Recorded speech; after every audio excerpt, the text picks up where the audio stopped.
اگر تاریخ نے ہمیں ایک چہرہ دکھایا ہو اور قرآن نے وہی کردار مگر ایک بالکل مختلف نام کے ساتھ محفوظ کر دیا ہو، نگاہیں تیز رکھو، اگر وہ بادشاہ جسے دنیا الیگزینڈر دی گریٹ کہہ کر پکارتی ہے، to the gates, break their lines. دراصل وہ نہ ہو جسے اللہ اپنی کتاب میں ذوالقرنین کہتا ہے۔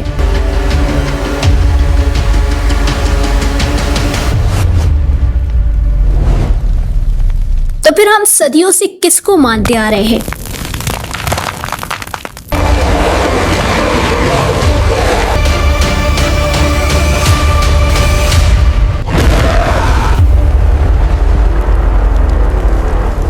وہ ہمیں دیکھ رہے ہیں۔ یہ سوال سادہ نہیں ہے، یہ سوال تاریخ کا نہیں ہے، یہ سوال طاقت کا ہے، اور طاقت ہمیشہ سچ کو بدلنے کی کوشش کرتی ہے۔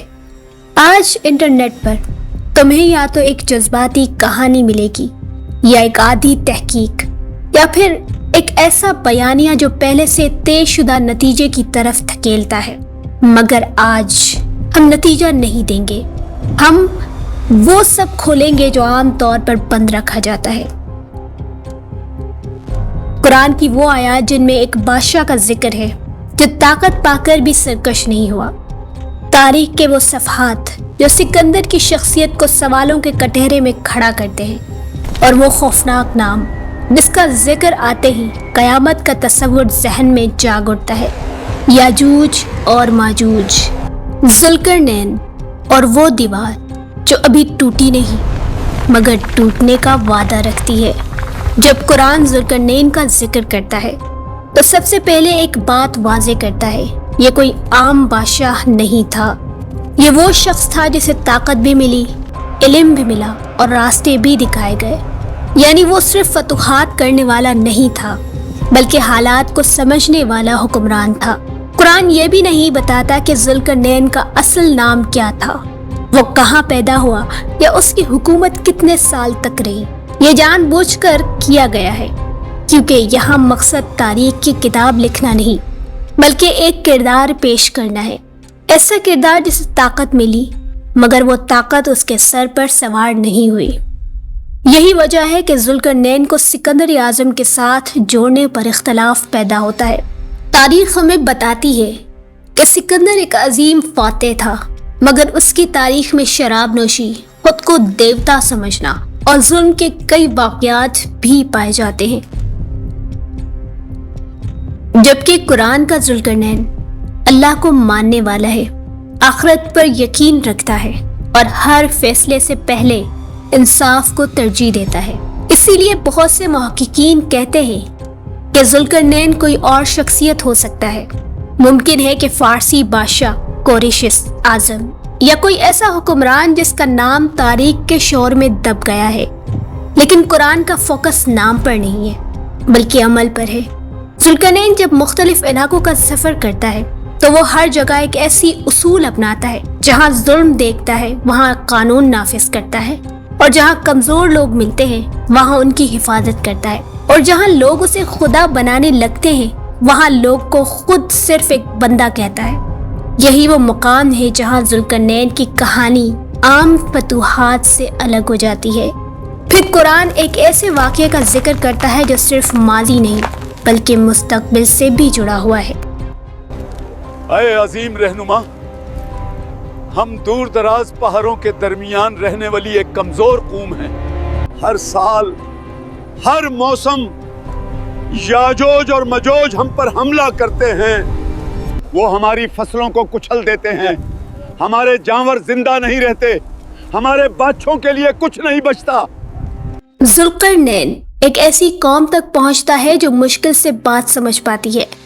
وہ لوگ اس سے شکایت نہیں کرتے بلکہ مدد مانگتے ہیں۔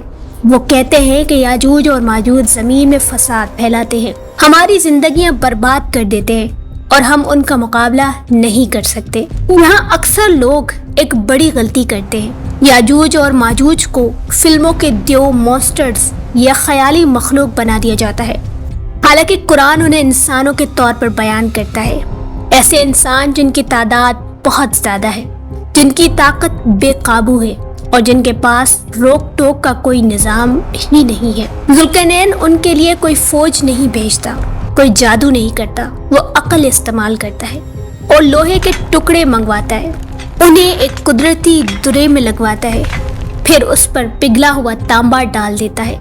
یہ اس دور کی جدید انجینئرنگ تھی، کوئی معجزہ نہیں تھا۔ یہ دیوار اس لیے نہیں بنی کہ یاجوج ماجوج ختم ہو جائے، بلکہ اس لیے بنی کہ ان کا فساد ایک وقت تک روکا جا سکے۔ قرآن یہاں ایک بہت گہری بات کرتا ہے۔ ذوالقرنین خود کہتا ہے کہ یہ دیوار ہمیشہ قائم نہیں رہے گی، یہ اللہ کی رحمت ہے، اور جب اللہ کا وعدہ آئے گا تو یہ رکاوٹ ٹوٹ جائے گی۔ نبی کریم صلی اللہ علیہ وسلم نے بعد میں واضح فرمایا کہ یاجوج اور ماجوج روز اس دیوار کو کھودتے ہیں اور قریب پہنچ جاتے ہیں، مگر اللہ انہیں واپس لوٹا دیتا ہے، اور جس دن اللہ اجازت دے گا وہ باہر نکل آئیں گے۔ یہاں کہانی خوفناک ہو جاتی ہے۔